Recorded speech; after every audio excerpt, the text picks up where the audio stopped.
Hari abantu bafite amafaranga ku buryo yambara ipantaro imwe igura miliyoni y'amanyarwanda, ipantaro isanzwe y'urukenyerero n'amaguru abiri. Impamvu nuko muri ubu buzima bwacu kugaragara neza no gutekerezwa neza n'abandi ni ibintu dukeneye nk'uko dukenera umwuka duhumeka. Ikindi dukeneye cyane ni uguhora dufite ukuri imbere y'abandi. Twita cyane kandi ku byo abandi badutekerezaho. Ikindi dukeneye ni ukuba mu matsinda cyangwa se ibyiciro runaka.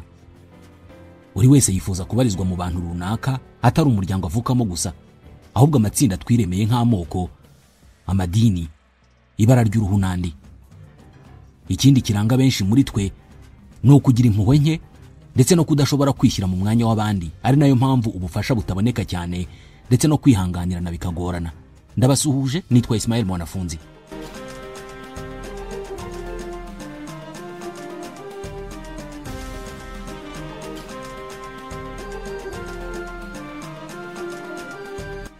Iyi tuvuzeho ni imiterere ya muntu.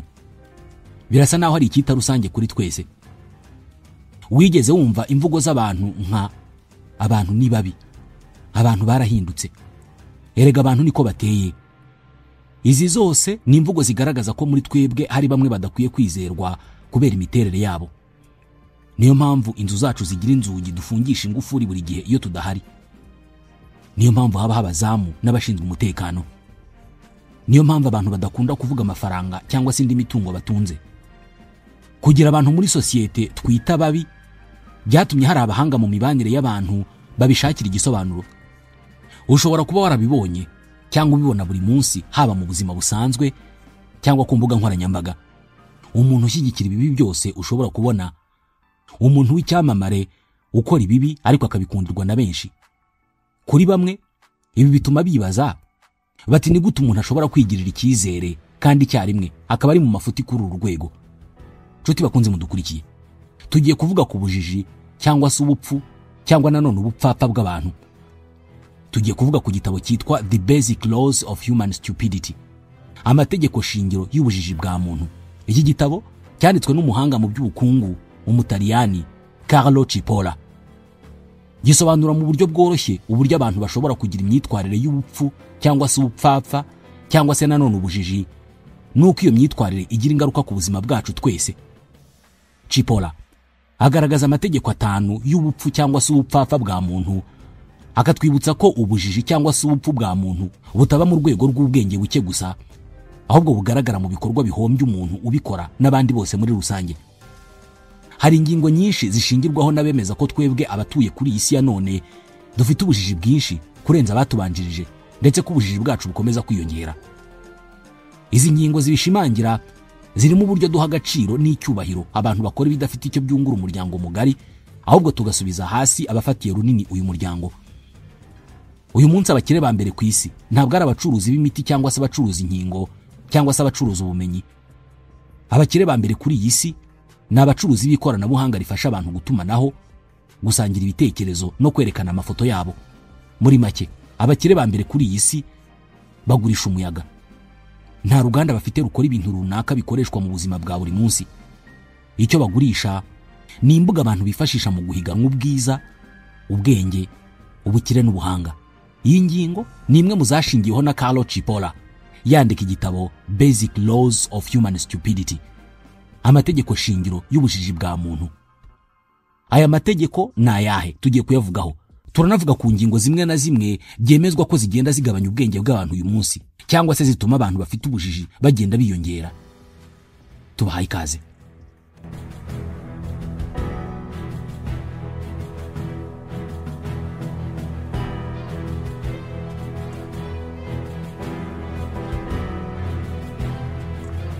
Iki gitabo cy'amategeko 5 y'ubupfapfa cyangwa se ubujiji Carlo Cipolla yacyanditse mu rurimi rw'icyongereza, agisohora mu mwaka w'1976.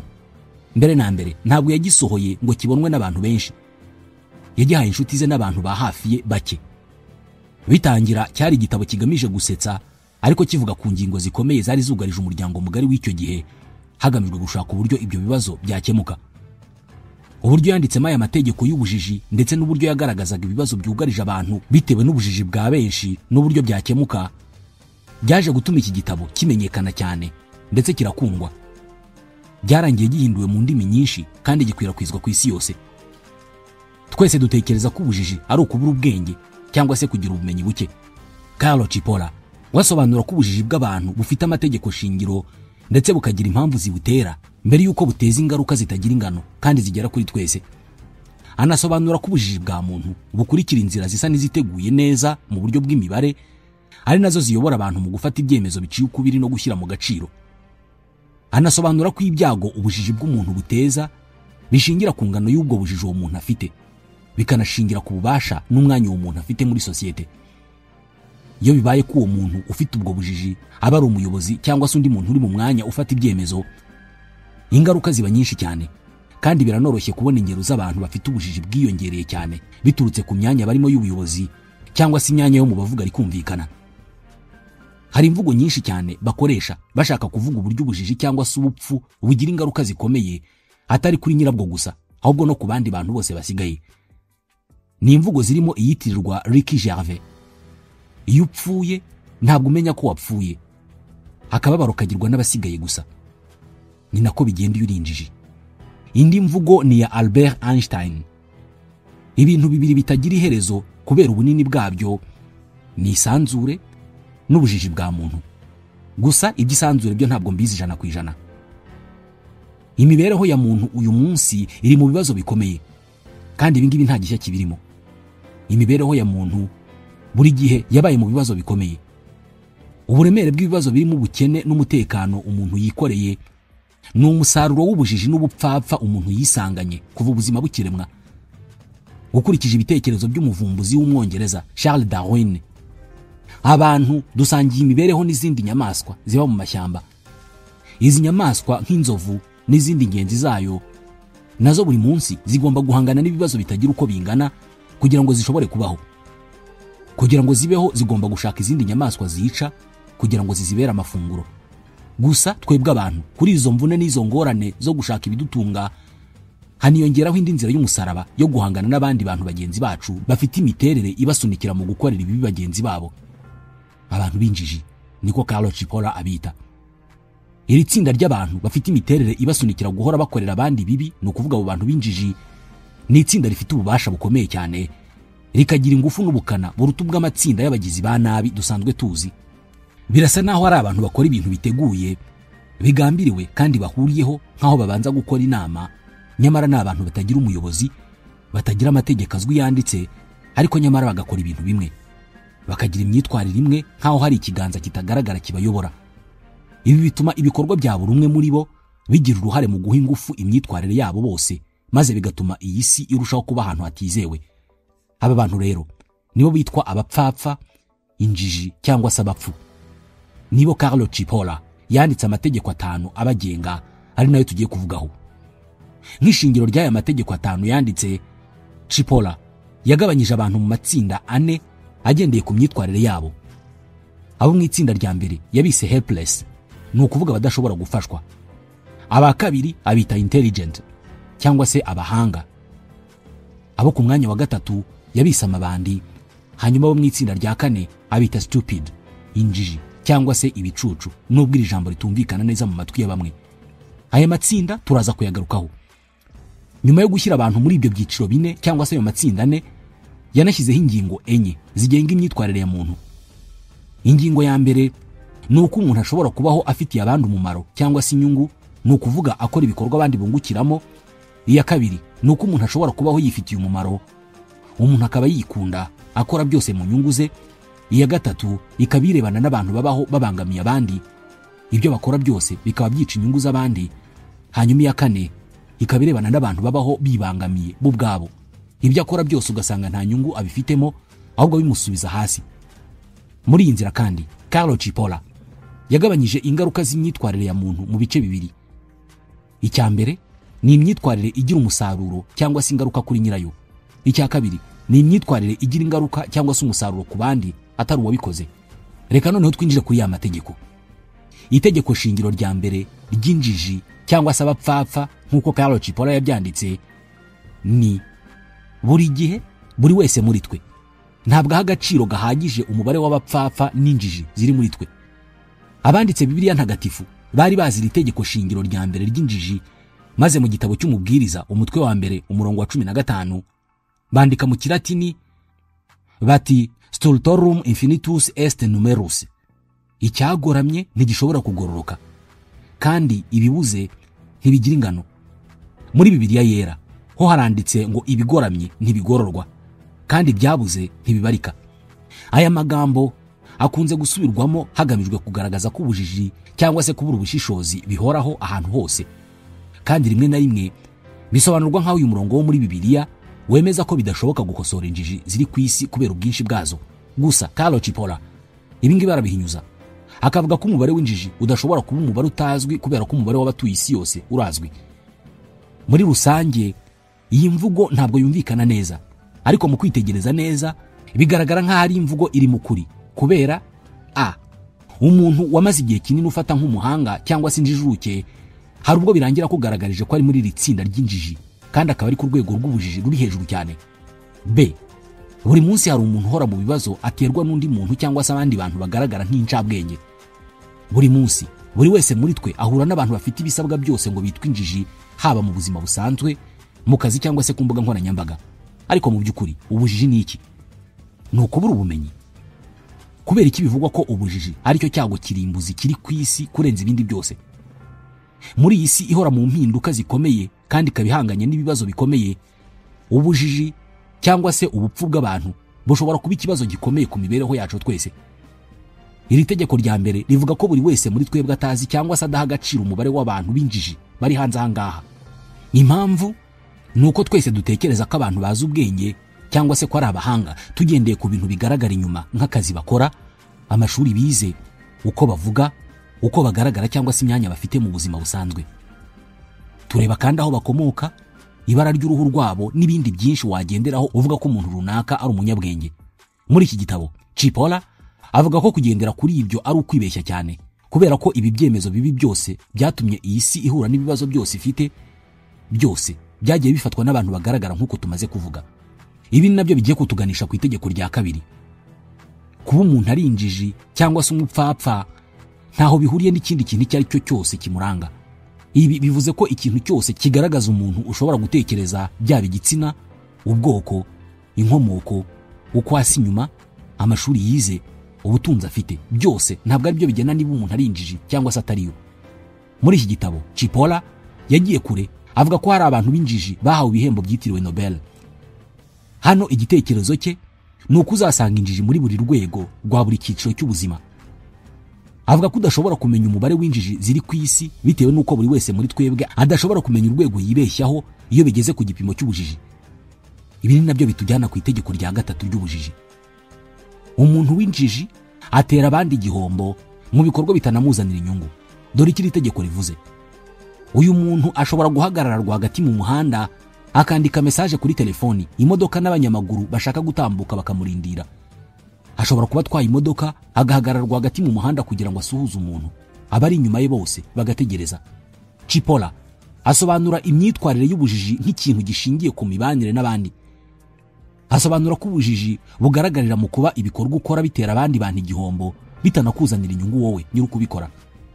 Ibi abisobanura agaragaza ko ushobora kuba uri injiji nubwo waba uri intiti mu mibare, mu bukungu cyangwa se mu yindi siyanse.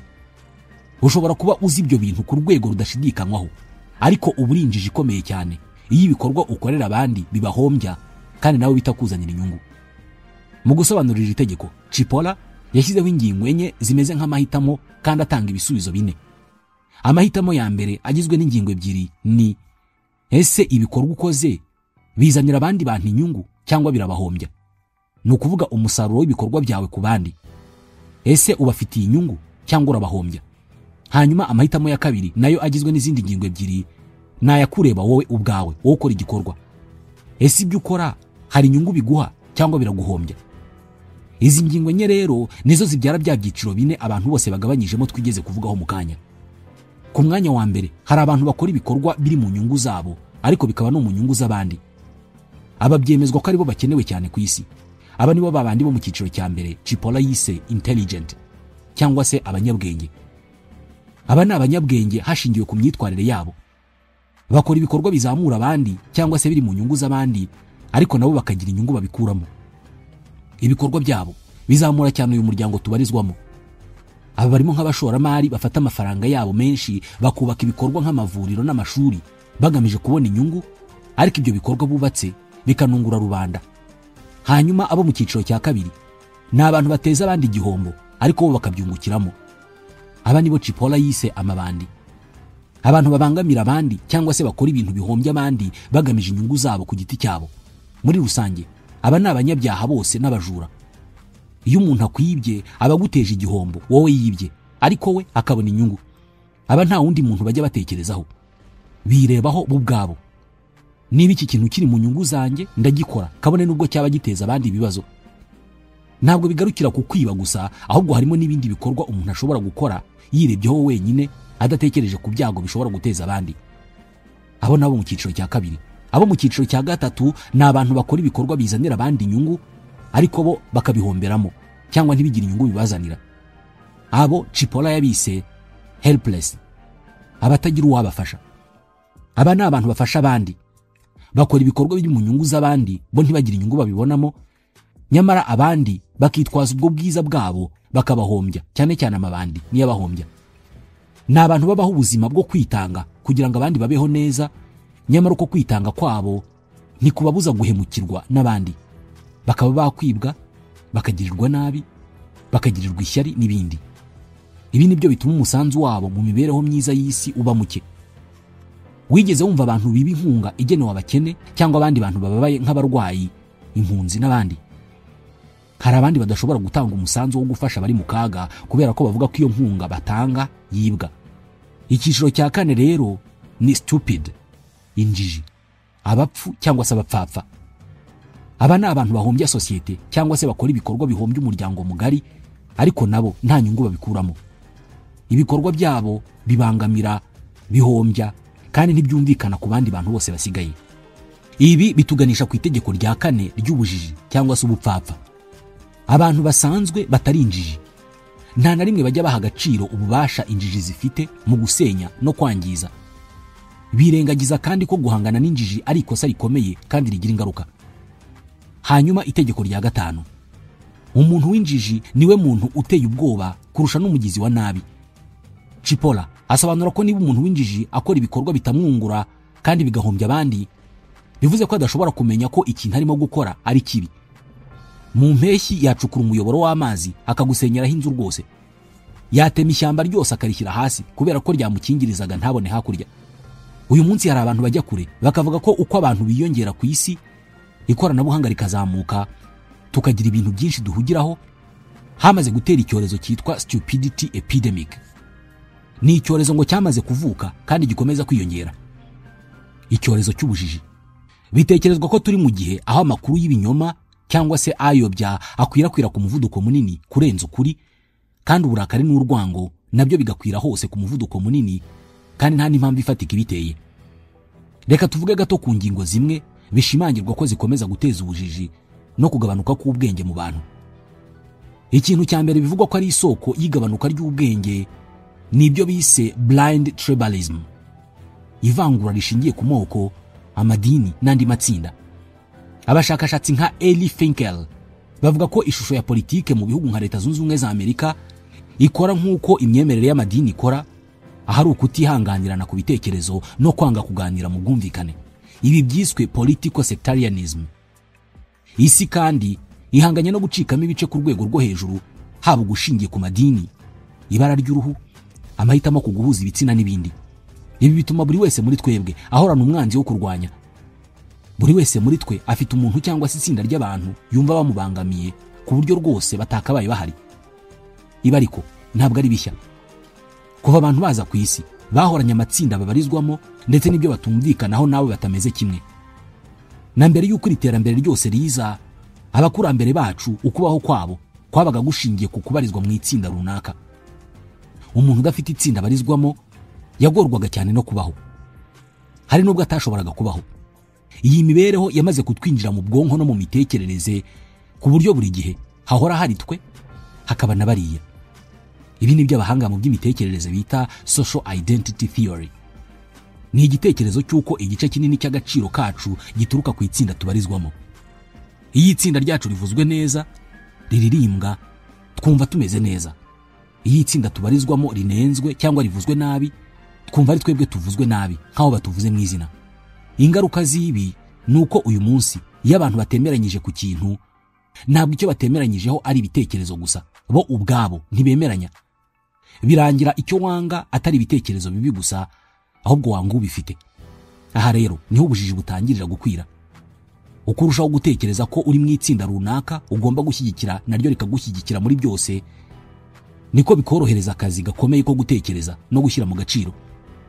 Iyi niyo mpamvu abantu bizirika ku bitekerezo bibi, nubwo ibyo bitekerezo bibi byaba atari ukuri, babizi neza.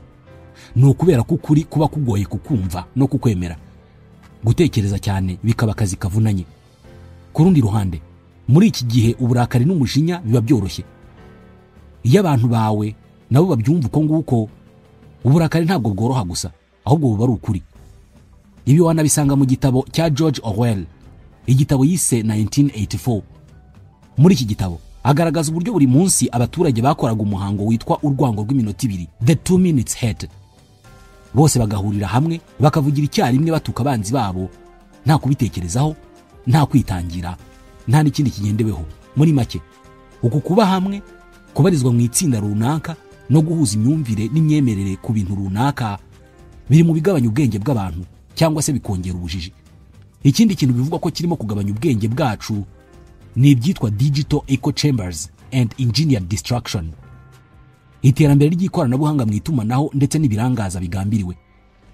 Ntabwo turi mashini zitekereza ariko zinafite ibyiyumviro, ahubwo turi mashini zifite ibyiyumviro ariko zinatekereza. Amagambo ya Antonio Damasio. Nta gihe abatuye isi bigeze bagira amasoko y'amakuru menshi nk'uyu munsi. Nta ukwiye guhakana ko iki atari ikintu cyiza, kugira ahantu henshi dukura amakuru. Gusa aya masoko yamaze guhinduka moteri zo guhindura abantu ibitekerezo binyuze mu kubabata. Dufite imbuga zubakiye kugukururira abantu kuzimaraho igihe kinini uko byagenda kose. Iyi niyo mpamvu kuri izi mbuga ukuri atari ko kwibanze. Igikurura abantu kuri izi mbuga ntabwo ari ibitekerezo bizima, ni ibitekerezo birimo urwango n'umujinya. Izi mbuga zahindutse nk'inganda zikora ubujiji no guhananuka k'ubwenge. Ntabwo zubakiwe kuguha amakuru, ahubwo zubakiwe kukumaza umwanya munini ukoze urutoki rwawe muri telefoni, umanura, uzamura, ukanda. Ziguha amakuru yongerera ingufu ibyo wizera, kandi zigakumira ikintu cyose cyatuma uzivaho cyangwa se ugerageza guhangana nazo. Buri kantu kanzeho, buri uko unyereje urutoki uzamura cyangwa umanura, buri uko ugaragaje ibyo ukunda, byigisha izi mashini kumenya ibigushimisha, maze bakabiguha ku bwinshi ku buryo utazigera uzikura imbere. Buhoro buhoro, iri koranabuhanga ryakabaye riduhuza rigahinduka nk'indorerwamo nini cyane, aho utazongera kubona ibintu nk'uko biri, ahubwo ugatangira kubona ibintu nk'ukuri. Birasa na bimwe bavuga ko iyo abantu bose batekereza kimwe, ubwo muri bo nta n'umwe ubutekereza. Muri iyi mibereho, ubujiji ntabwo burokoka gusa, ahubwo burororoka. Bitari uko twatakaje ubushobozi bwacu bwo gutekereza, ahubwo kubera ko nta kintu kikidusunikira kubikora. Izi mbuga zitugurisha kutwereka ibyo dushaka kubona, kutwumvisha ibyo dushaka kumva, ariko natwe tukaziha ubushobozi bwacu bwo gutekereza bikwiye. Ntabwo zidusunikira mu gushaka ibitekerezo bifatika. Ziduha ibyitwa memes, amashusho y'abantu barakaye n'abarimo guceza, natwe tugakomeza kubyinjiza mu mutwe wacu. Abahanga mu mitekerereze babyita confirmation bias. Inyota yo gushakisha buri gihe amakuru ashimangira ibyo dusanzwe twemera.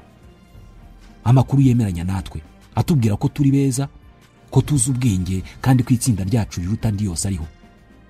Aya makuru niyo duhora dushakisha. Confirmation bias. Ntabwo ziduha amakuru atuma dutekereza cyane. Ziduha amakuru adushimisha, atubwira ko abantu bakunda amafoto yacu, ko bemeranya n'ibyo tuvuga. Ibi rero bituma duhora ahantu hamwe mu birebana n'ubwenge. Ibi ntabwo ari ibitekerezo biraho gusa, ahubwo ni ibintu twari twaraburiweho kuva kera. Igitabo Fahrenheit 451 cya Ray Bradbury cyasohotse mu 1953 cyagaragazaga uburyo mu gihe kizaza hari igihe ibitabo bizajya bitwikwa bidatewe n'uburakari cyangwa se intambara, ahubwo bitewe n'uko sosiyete izahitamo ubuzima bworoshye aho guhitamo gutekereza bihagije. Uyu munsi benshi duhitamo screen cyangwa se tutwa mudasobwa duto buri wese agendana mu mufuko, duhora twerekana amashusho yo kwishimisha aho guhitamo icyo ari cyo cyose gisaba kumara iminota 10 utekereza. Nk'uko Ray Bradbury yabivuze muri Fahrenheit 451, ntabwo ukeneye gutwika ibitabo mu gusenya ubumenyi bwabo. Wowe icyo usabwa gukora ni ukubafasha guhagarika kubisoma. Uyu munsi nibyo dukora. Ntabwo dutwika ibitabo. Icyo dukora ni ukubyirengagiza. Twibuka memes cyangwa se utuvideo tw'urwenya mu buryo bworoshye kurusha uko twasoma inkuru imwe mu kinyamakuru. Kuri bamwe, ubwenge bukorano ntabwo bukeneye kwivuna busenya ubwenge bwacu. Icyo busabwa gusa ni ukuturangaza, ubundi tukibagirwa gukoresha ubwacu. Ongera utekereza inshuro buri munsi, utekereza ukoresheje imashini aho gukoresha umutwe wawe. No kujya ahantu runaka hano muri Kigali dukoresha GPS. Rimwe na rimwe bikaba ari no mu muhanda tutanyuzemo bwa mbere. Ariko ntabwo dukeneye kwivuna dutekereza aho kunyura. Iyo ugiye ahantu bwa mbere ntabwo kigenda ufata ibimenyetso mu mutwe biri ku nzira ngo uzahamenye ubutaha. Waba wivunira iki ko ubutaha telefoni yawe izagenda ikubwira aho kunyura? Benshi muri twe twarabikoze. Ugakurikira telefoni kuyobora, ukagenda utareba aho ugana, ukarinda uhagera utazi uburyo wahageze, ku buryo utamenya inzu wanyuzeho ku muhanda, abantu mwahuye n'ibindi bintu byose byari biri ku nzira. Nzaba gusubirayo wanyambuye telefoni urebe uburyo mburirwa irengero. Birasa naho tutakigendera kuri iyi si, ahubwo tuyigendeshwaho. Mu isi ya none gutandukana n'ubujiji bigoye cyane kubera ko benshi twahisemo kubuhobera no kuburyamamo. Kugerageza kubwiyaka ni ukwitandukanya na benshi. Ahangaha ni wowe ufite ikibazo. Ikibazo gikomeye cyane muri iyi si ni ukwinjiji zihagaze cyane ku byo zikora ndetse nta gushidikanya na guke zifite, mu gihe abanyabwenge buzuye gushidikanya. Amagambo ya Bertrand Russell. Muri iyi si y'ikoranabuhanga aho buri wese afite internet, buri jwi rifite aho rinyura rikagera kuri buri wese mu kanya gato cyane. Buri gitekerezo gishobora kwamamara byoroshye. Abantu bahoze bamamara kubera ko bazi kuririmba, gukina sinema, kwandika ibitabo cyangwa gukina umupira. Uyu munsi kwamamara bisaba kuba uriho kandi ufite internet. Hari ikintu kidasiba kugaruka. Ijwi rirangurura cyane rikunze kuba ryo rifite amakuru make, kandi mu buryo bubangamye rikunze kuba ryo ryifitiye icyizere cyinshi. Ibi bigaragazwa n'ubushakashatsi bwemewe bwamamaye cyane bwazanye icyo bise Dunning-Kruger effect. Ubushakashatsi bwakozwe na David Dunning na Justin Kruger. Dunning-Kruger effect igaragaza uburyo abantu bafite ubumenyi buke ku kintu runaka bakunze gukabiriza ubushobozi bwabo kuri icyo kintu, bakaba ari bo bavuga cyane kuri icyo kintu. Kubera iki? Kubera ko uko kubura ubumenyi buhagije kuri icyo kintu birabababaza cyane, cyangwa se bikababangamira, bikabasunikira ku kutemera ubwo bujiji bwabo, bityo bakabuhisha bakoresheje kuvuga cyane kuri icyo kintu. Ntabwo bazi ibintu byinshi ku rwego bamenya n'ibyo batazi. Ibi rero bifite ingaruka nyinshi ku nyoko muntu muri rusange. Mbere yo kuza kwa internet, iyo umuntu yabaga ari injiji, ingaruka z'ubujiji bwe zagarukiraga mu bantu bake bahura nawe kenshi. Uyu munsi umuntu ufite ubumenyi buke cyangwa se nta nabwo ku kintu runaka ashobora kwatsa kamera agasangiza ubujiji bwe miliyoni z'abantu mu kanya gato cyane. Kandi uko bigirira icyizere niko abantu benshi babakurikira. Muri make, impuguke za nyazo, amajwi yazo ahezwa inyuma n'urusaku rw'abafite ubumenyi buke. Kuri bamwe, uko ugira ubumenyi buke niko usakuza cyane, kandi uko usakuza cyane niko benshi bagutega amatwi bakanagukurikira.